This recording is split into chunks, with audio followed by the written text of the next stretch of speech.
Have you ever scrolled through your friend list and noticed someone who just never posts? No vacation photos, no life updates, no memes, nothing. It's like they have a social media account, but exist only as a ghost in the machine.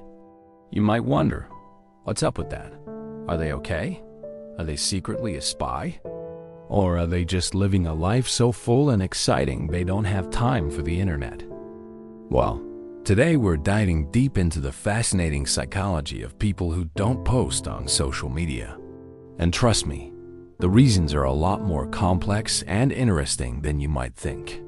First, let's get one thing straight. Not posting on social media doesn't automatically mean someone is antisocial, depressed, or a technophobe. In fact, many of these lurkers are highly engaged in their real lives.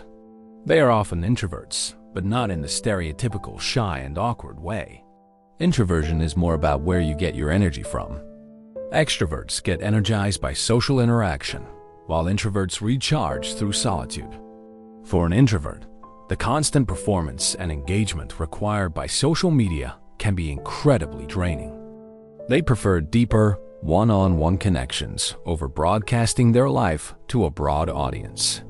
So, while you're posting a group selfie, they might be having a meaningful conversation with a close friend over coffee.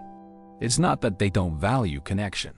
They just seek it in a different, more private way. Another major reason is a strong sense of privacy. In an age where every meal, thought, and location can be shared with the world, some people are consciously pushing back. They value their personal space, both physical and digital. They might be wary of how their data is being used, or they simply don't feel the need to share personal moments with hundreds of acquaintances. This isn't about hiding something. It's about protecting something they consider sacred, their private life. They believe that special moments are more meaningful when they aren't filtered, captioned, and served up for public consumption and validation.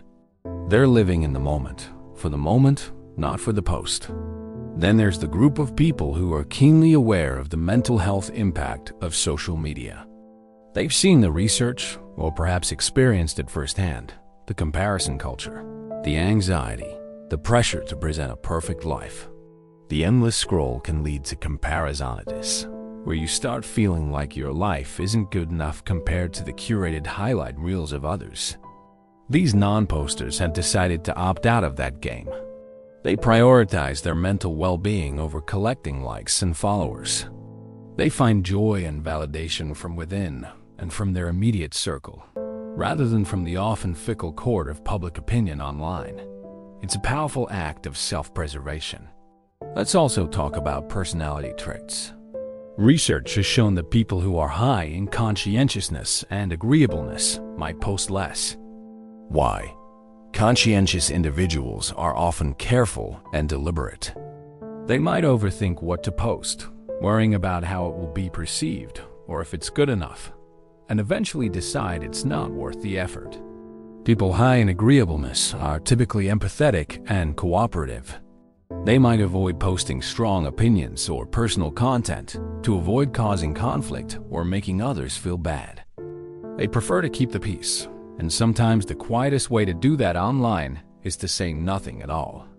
There's also a category of people who are simply busy with their passions and careers. Think about the dedicated artist, the focused scientist, or the entrepreneur working 80-hour weeks.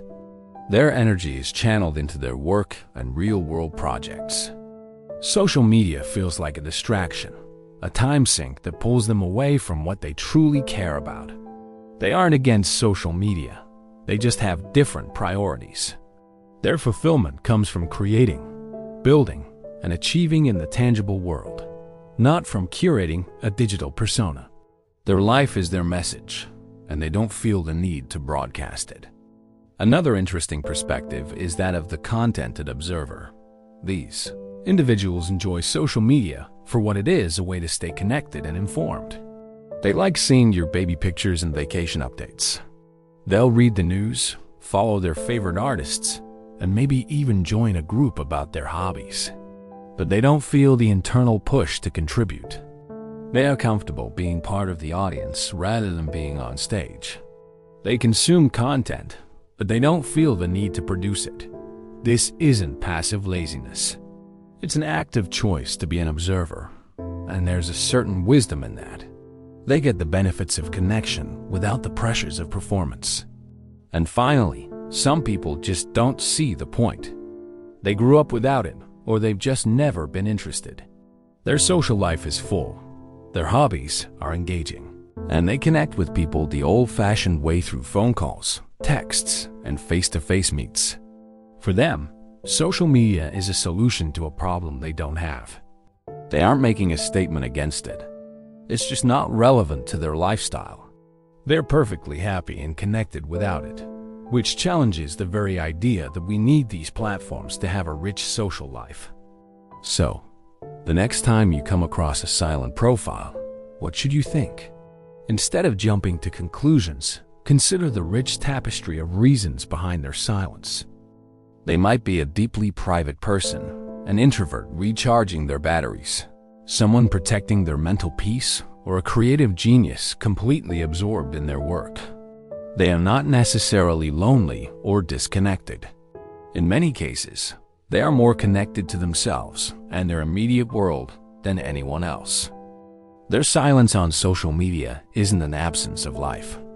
It's often a sign of a life lived differently, a life lived fully on their own terms. Perhaps we could all learn something from them to be a little more present, a little more private, and a little more intentional about how we share our lives. What do you think? Are you a poster, a lurker, or have you quit social media altogether? Let me know your experience in the comments below. I'm really curious to hear your stories. Thanks for watching, and if you found this interesting, don't forget to like this video and subscribe for more insights into human psychology. See you in the next one.